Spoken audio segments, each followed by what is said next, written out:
Arjuna is not asking about atheistic people. Arjuna is not asking about outright immoral people, because those people were discussed in 16th chapter. That's not the category of people that he's speaking about. He is asking about sincere people who have faith, but whose faith is not grounded in scripture. They believe in something higher, they perform religious looking activities, but their faith is, as written here, it's their choice. It could be informed by the culture around them, or it is improvised by their own nature, but it's not necessarily guided by shastras. So that's why then Arjuna asking, okay, what is the quality of such faith? Is it good, passionate? Is it based on goodness, passion or ignorance? So then Krishna is beginning to analyze everything based on yajna, dana, and tapa. And naturally, we can ask, hey, why are we actually analyzing based on yajna, dana, and tapa? Because yajna denotes our relationship with the universe or with higher reality. It's more of a vertical relationship. Me as a human, what do I think is the higher power, higher reality? It's more of a vertical relationship. And dana is my relationship with the society, is basically, it's not, yeah, tapas or tapaha, both are okay.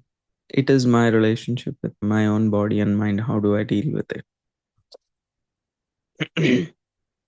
These activities are all usually common to religious people, because Krishna and Arjuna are discussing about Vedic society generally. So in that society, these things were very common. It's very much part of the culture. So even if externally someone is doing, we cannot know whether they have faith or not. Say, for example, in the Mahabharata, here there is someone who actually, does he believe in gods? It's a very, very difficult question to answer, because he does know some higher power exists, because he's performing Vaishnava Yajna. At the same time, he has no faith. When Krishna personally went to him, still he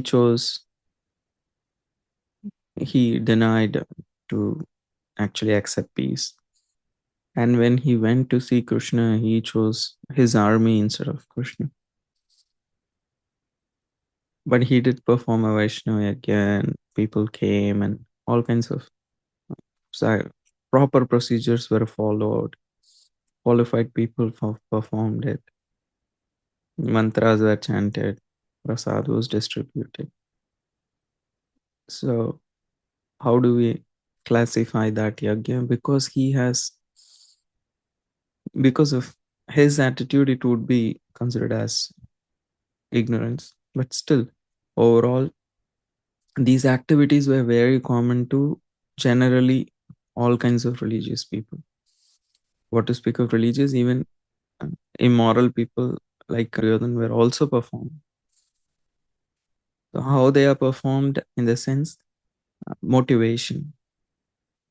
Because we are speaking about faith outside the scripture specifically, it cannot be just judged by belief, because everyone has their belief. So then how do we actually judge it? Because there is no scriptural basis to judge it. So it is mainly diagnosed through behavior.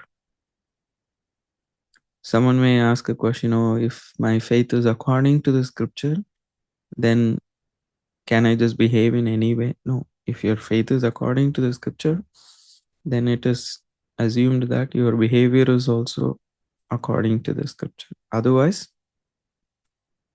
ultimately, that can also be diagnosed through behavior. But specifically here, because this nature of this faith that we are speaking about is outside the scripture, we are trying to judge it, or we are trying to understand it based on, diagnose it based on one's behavior, what kind of mode one is. Because as I said, this chapter is a mirror. This is not a lens to judge others. This is for ourselves. So in the modern context, how we can look at yajna, dana, and tapasya is that we can see it as worldview, lifestyle, and social impact. Worldview is, yajna is the worldview. Like, what is my understanding of reality, higher reality? Do I understand? What do I think? Where does life come from? What governs life? So, what is my worldview? And my lifestyle is, of course, how do I live day to day? And the social impact is how I contribute to the society. So, yajna shows the worldview toward a higher reality. And I remember in the previous one of the weeks, we discussed that how there are three layers. Yajna connects us to the Adi Daivika layer of existence, that there are demigods and there is the Supreme Lord and all of that. Adi Daivika layer. And Yajna is the process that connects us to that Adi Daivika layer. And Tapasya is our lifestyle. So our personal discipline and lifestyle. And that connects us to that, regulates that Adhyatmika layer. And dana is charity. That is our social responsibility, in the sense how do we give it back to the society, and that connects us to the bhautika layer. So all these three things: worldview, lifestyle, and social impact. It may not be sometimes based on scriptures. That's what we are discussing. But just by looking at objectively someone's worldview and lifestyle and social impact, we'll be able to see what kind of modes we are currently in. So we are what we repeatedly do. And these are things that, even if we say, I don't believe,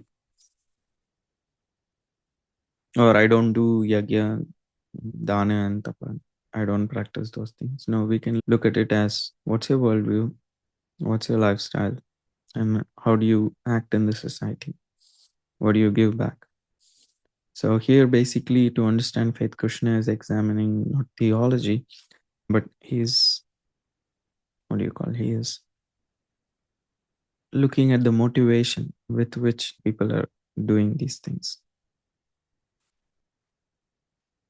So we're only going to take 3 verses, 11, 12, and 13. As I said, we are going to look at yajna, which is the worldview toward higher reality, connects us to the Adhidaivika layer, and the sacrifice in the 3 modes: 11th verse goodness, 12th verse passion, and 13th verse ignorance. Sacrifice in goodness, sacrifice in passion, sacrifice in ignorance. But also this question came to me. I remember I prepared.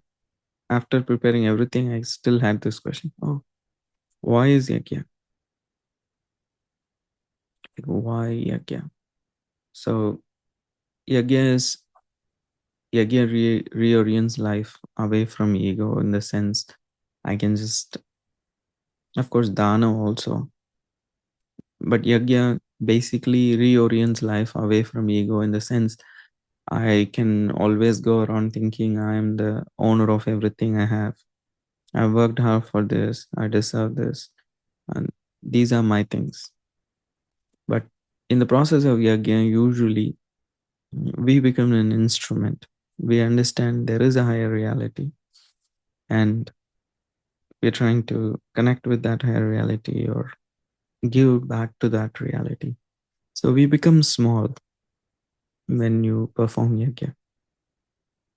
At least ideally, you're supposed to feel small, like an instrument, not in the mood of an owner. Yajna connects us to a higher reality, how we, in general, because human life is not sustained by only by effort. There are so many other forces which are beyond our control. The weather, especially the weather, it's and so many other, our own health, so many other things are beyond our control. So sacrifice done without demand for reward purifies the heart.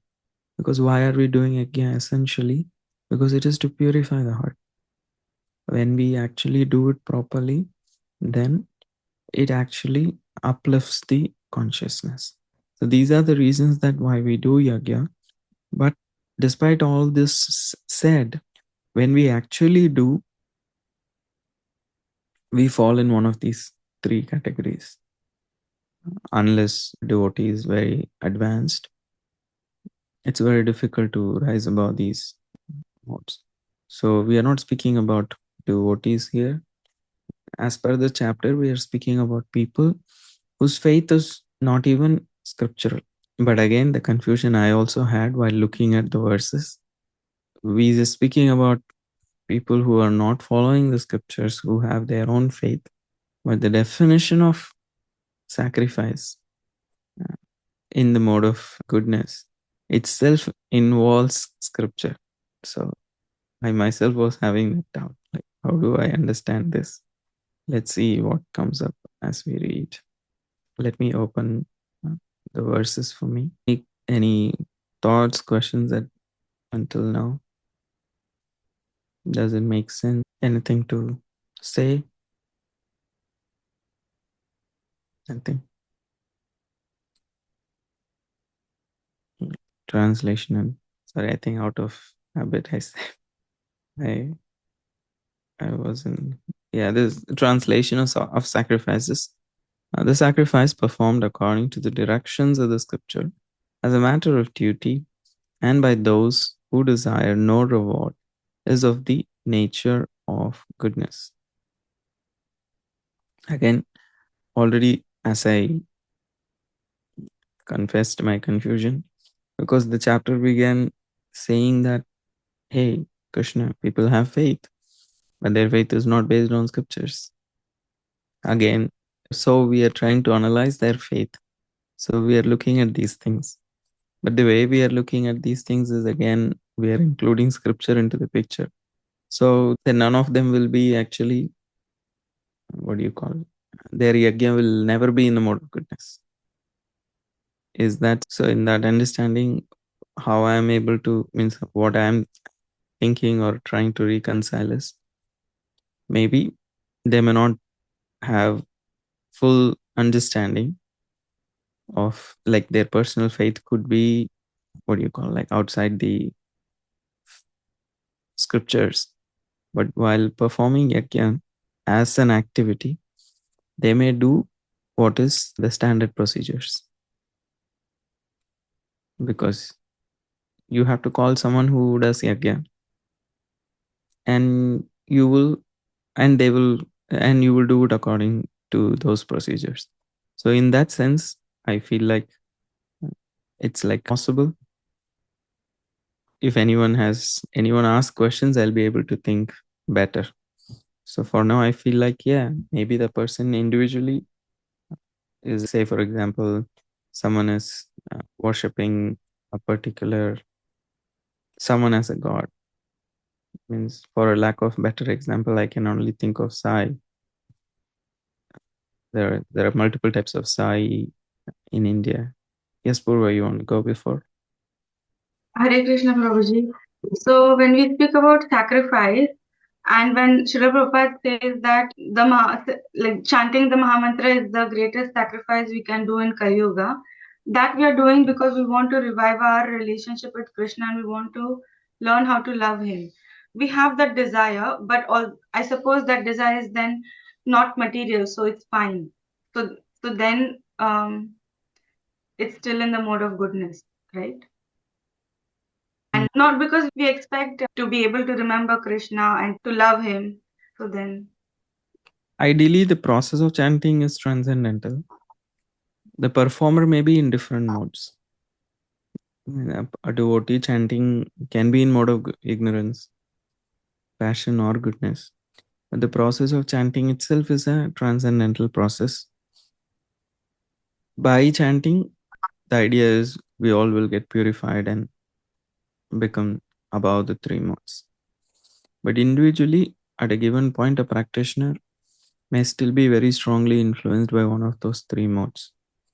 But just because they are keeping up to the extent a person actually follows the rules according to the instructions of the spiritual master, they rise above. They rise above very quickly. Prabhupada says that in the ninth chapter of the Gita also in one of the books. Like it's a easier way to actually rise above the modes, a guaranteed way to rise above the modes. But if someone follows the instructions, even if they are otherwise under the modes, they'll be very quickly uplifted. Here we are technically speaking about people who are not like following a bona fide spiritual master. Okay. Okay, thank you. This chapter is technically is discussing people who are not like within any sampradaya or anything. So my example that can come to my mind is someone like Sai Baba, like someone is worshipping Sai Baba, and they are within a religious fold. Even if we consider that person as not God, for them he is God, and there is absolutely no scriptural justification how that person is supreme. Still, some people have faith, and they will also perform yajna, and they may perform yajna properly according to Vedic scriptures. They may bring qualified brahmanas, do proper procedures, and even offer their worship to, say for example, they may conduct Sudarshan Yajna because they think Sai is also Vishnu. So all their procedures, they will follow everything perfectly according to the practices. However, the Sudarshan Yajna needs to be practiced, they'll be doing that. But their very idea of considering Sai as Vishnu is not right. But the yajna, the activity, is quite done in the sense of according to the scriptures. They will distribute prasad. They want to actually get purified. They want to actually advance in spiritual life. All those good, it is done for the pleasure of Sai. All those things could be there. Because their very faith is outside scripture, they could be considered in this chapter as an example. They probably they do good to the society, their sense control. So that is where those kind of categories are primarily addressed here. And Prabhupada in this purport speaks how sacrifice in goodness is basically done for the sake of obeying the scripture. And it is not done for any reward. It's done without any desire for reward as such. Because a person naturally thinks, this is my duty to do, that I need to engage in this activity of sacrifice for the pleasure of the Supreme, or that's my duty. So means for me also some means I was questioning like why would this person do anything without a reward? And that is because means I've been like corrupted by the mode of passion, so we don't do anything without a reward. But if someone is there in the mode of goodness, sacrifice in goodness is worship done simply because it ought to be done, not because it is expected to pay off. So that is why if a person is in the mode of goodness, they'll be able to do that. And sacrifice should be free from, and in the purport Prabhupada is writing that sacrifices should be free from ulterior motivation. Worship for economic benefit is not recommended. And he also says that, oh, you should, yeah, Prabhupada writes that 2 lines I put here. Everyone thinks that there is no use in going to the temple just to worship God. But worship for economic benefit is not recommended in the scriptural injunctions. One should go simply to offer respect to the deity. And Prabhupada also says how scriptural obedience defines civilized human life. Again, the contradiction I see is we are speaking about a category which does not, whose faith is confused, as I gave the example of Satya Sai Baba or something like that. These people practice the Vedic religion in many ways, but their essential faith is not, cannot be established or is not based on the Vedic faith itself. And then Prabhupada discusses about, of course, Krishna discusses about the other category, which is sacrifice in the mode of passion. For that, the verse is Abhisandaya tu phalam dhambartam api chaivayat ijyate bharatat shreshta tam yagyam vidhi rajasam. For the sacrifice performed for some material benefit or for the sake of pride, O chief of the Bharatas, you should know to be in the mode of passion. So, some sacrifices are performed for material benefit. Some are aimed at elevation to heavenly enjoyment. And such motivation places a sacrifice in the mode of passion. It was exclusively performed for material benefit, elevation, because some sacrifices, the very purpose itself is like that. Say we call it Putra Kameshti Yagya. A yagya in order to actually get a son. Dasharath Maharaj performs that sacrifice to get Lord Ram actually. So was that sacrifice in the mode of passion? No, because the reason was to actually please the Supreme Lord. The motive was to get the Supreme Lord as a son. And is also done because as a king, I need to have a heir so that the kingdom will be actually taken care of.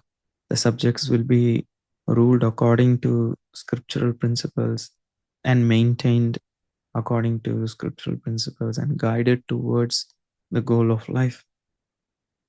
Because it is done with a mood of duty, and specifically in the case of Dashrath Maharaj in the mood of devotion, that was a transcendental yajna, even though they were doing it toward a particular cause, which sounds like, oh, they have a particular desire to achieve through that, but that motivation again was different.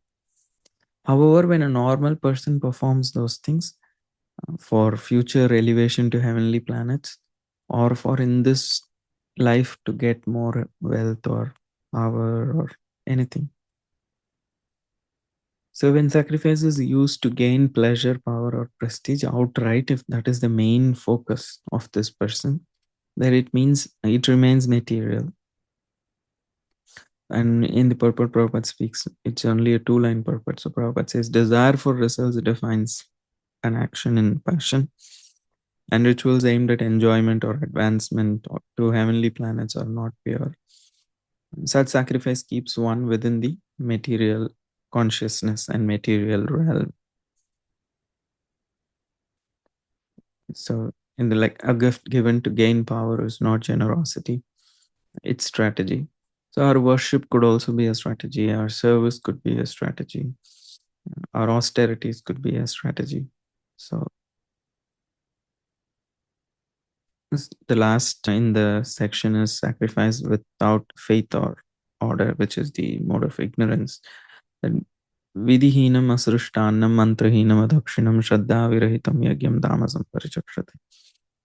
Any sacrifice performed without regard for the directions of scripture, without distribution of prasadam, spiritual food, without chanting of Vedic hymns and remunerations to the priest, and without faith is considered to be in the mode of ignorance. So faith in ignorance is actually faithlessness. Means this person does not have faith in the scripture. So rituals will be done without proper rules, regulations, care. Obviously, it will not produce any benefit, but they will do it because everyone is doing it. It's part of the culture.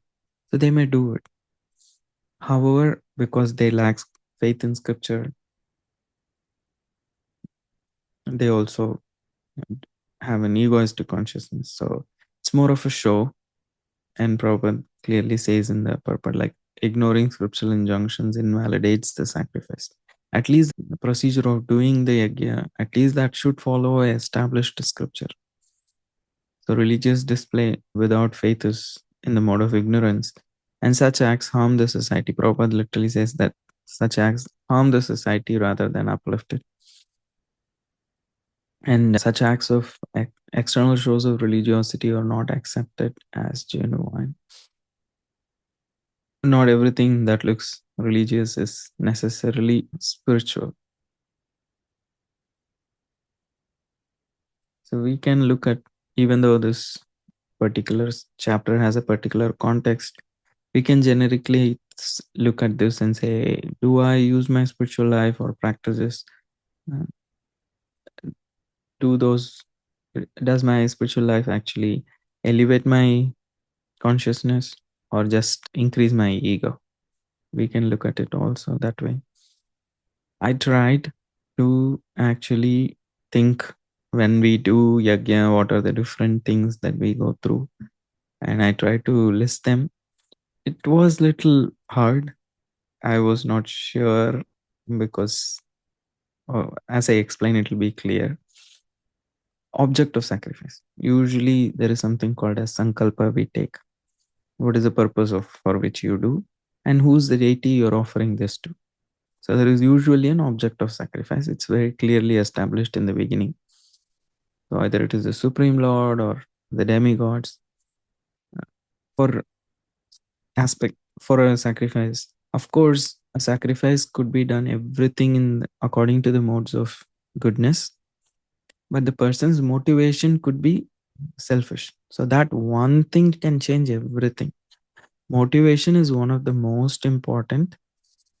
Assuming everything else is done according to the proper culture, just the motivation alone can make it either goodness or passion.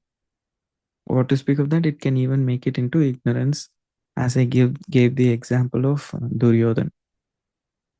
So motivation is such an important thing, assuming that everything else is done according to scripture. Even if everything else is done according to the scripture, according to the motivation, the yajna could become, for that person, it could become according to sattva or rajas or tamas. But here we are trying to look at a category as goodness, passion, and ignorance. So we are assuming uh, certain things here when we are trying to tabulate like this. So, yes, the object of sacrifice is the Supreme Lord. Purpose is, hey, it's dutiful. The motivation is purification, have no desire for reward. Its scriptural guidance is followed. Vididishto, the word Vididishta is used in the mode of goodness, yajna. It's clean, respectful. Mantras are chanted properly, qualified priest. Because the chanting of mantra, qualified priest, these things are not mentioned in the mode of goodness. But in mode of ignorance, it is mentioned that those things are missing. So I'm just extrapolating it. So if that is what, because all that the mode of goodness yajna says is done according to directions of scripture. That means qualified brahmana is doing it and correct mantras are pronounced and the procedures are followed properly with care. Prasadam is not present in the ignorant yajna. That's what is being stated there. Assuming that means for the mode of goodness, yes, prasadam is distributed out of care and respect. And faith, what is in person's faith? Is deep, steady, and informed. By lifestyle, they may be in goodness. And inner effect is it purifies the consciousness, social income, it uplifts and harmonizes. Because Prabhupada said, for mode of ignorance, it does not. So I'm extrapolating it for goodness. So that means for social, so it is uplifting. For passion, it could be Vishnu or demigods, but because this person's very idea of doing it is for material benefit, prestige, or promotion, and there is a strong desire to achieve some kind of results and recognition. So even if all the scriptural guidance, all the procedures, mantras, who's performing it, it's all perfect. Prasadam is done. There is some faith for sure. But the inner effect could be it'll inflate their ego. They may think, see how nice yajna I did. Better than that person's yajna. The prasadam in my yajna was better than that person's yajna function. So we may become the inflated ego and we are trying to impress, and it will lead to binding. And the ignorance is objects of sacrifice could be anything, imagined powers to spirits to demigods. Surely the purposes shows to prestation or harm. Motivation is also there is no faith. Ignores or rejects the scripture. And literally, it is said there is no proper scriptures, procedures followed. There is no proper mantras chanted, or it's just completely absent. Shraddha virahitam yagyam. What is the Sanskrit? Mantrahinam adakshinam. Very clearly, it is mantrahinam. There is no mantra. I'm not even sure if it could be called as a scripture, like a yajna, and why that person would go through the, what do you call, trouble of performing that activity itself if there is no mantra. I don't know what yajna can be done without mantra. And mantrahinam adakshinam. And yeah, but naturally, if there is no mantra, means surely there were no qualified priest. There is no prasadam distribution, or there is no food. Of course, their faith is not there. Inner effect, Prabhupada is saying it degrades one consciousness, and social outcome is just confuses. Prabhupada even goes to the extent of it harms. So I don't even understand why they would do, or how can we call it as a yajna. Ideally speaking, this cannot be even called as a yajna. But at least externally, it looks like these people perform. So as I said, this is only, again, one way of classifying, as I gave the example of Duryodhana. Everything maybe was perfect in his yajna, except his attitude. So that is also possible. Summarizing this topic, sacrifice in the mode of goodness is performed as a duty, strictly according to scriptural injunctions without any desire for material gain.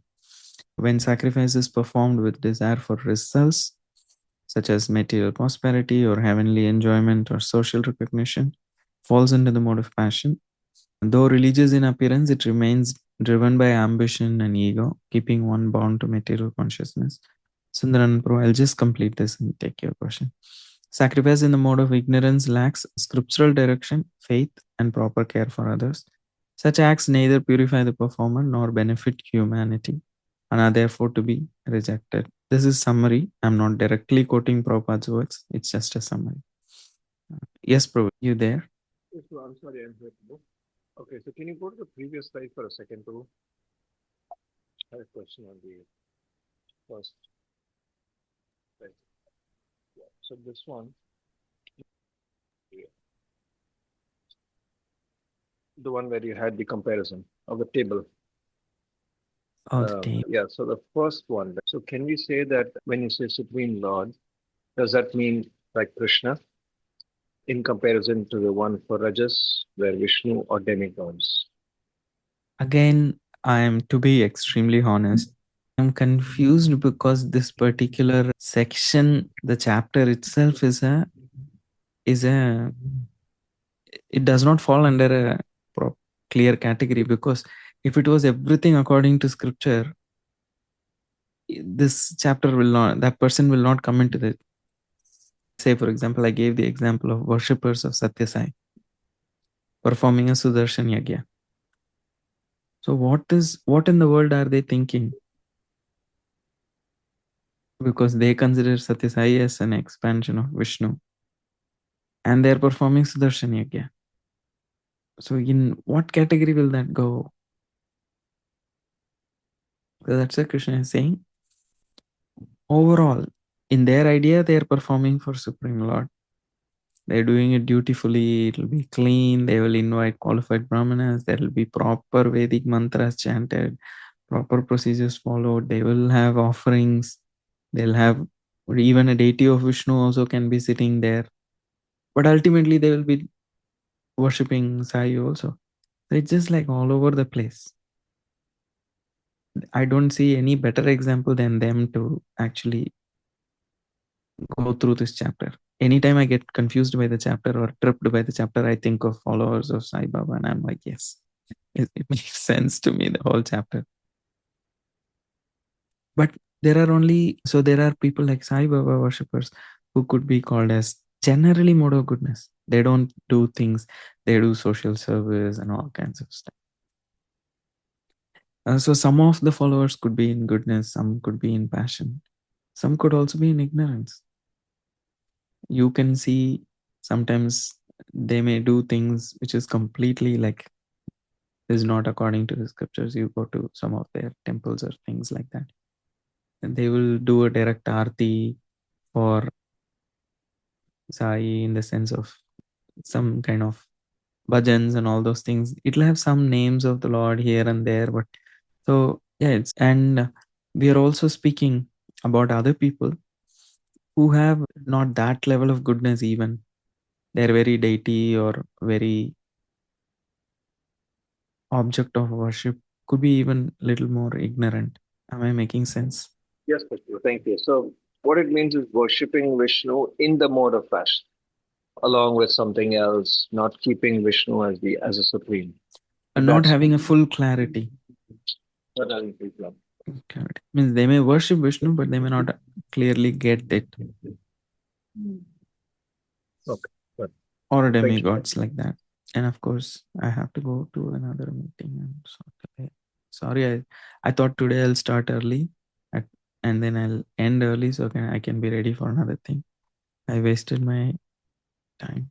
Yajna Japa Yagyosmi, I think I added it because we speaking about sacrifices, but chanting is the Yajna, but it's a completely different topic. I think a standard ISKCON preacher, I just put it. As such, it's not related to the topic. Sacrifice trains desire. Sacrifice in goodness trains humility and gratitude. Sacrifice in passion trains ambition and greed. Sacrifice in ignorance trains ego and arrogance.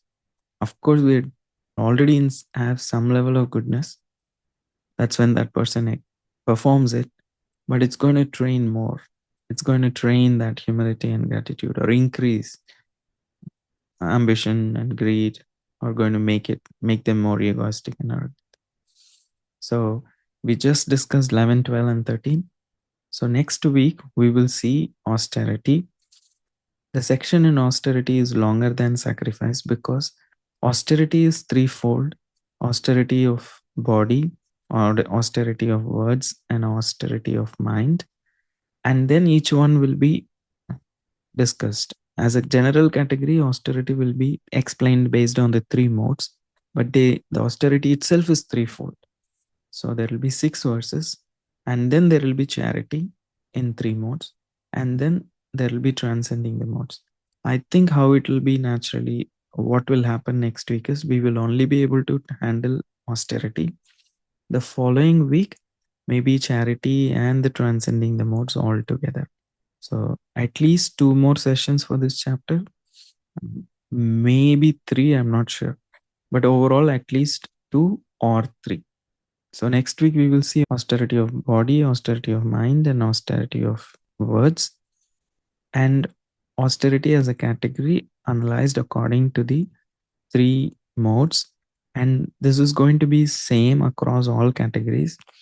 Done with an attitude of duty will be goodness, done with a desire will be passion, and done with ego, destruction, or arrogance will be in ignorance. That's a general thing, but we will see specifics in relate to the austerity next week. So thank you. Hare Krishna. If there are no other questions, I can stop here. Hare Krishna. Thank you. If see you all next week, Krishna.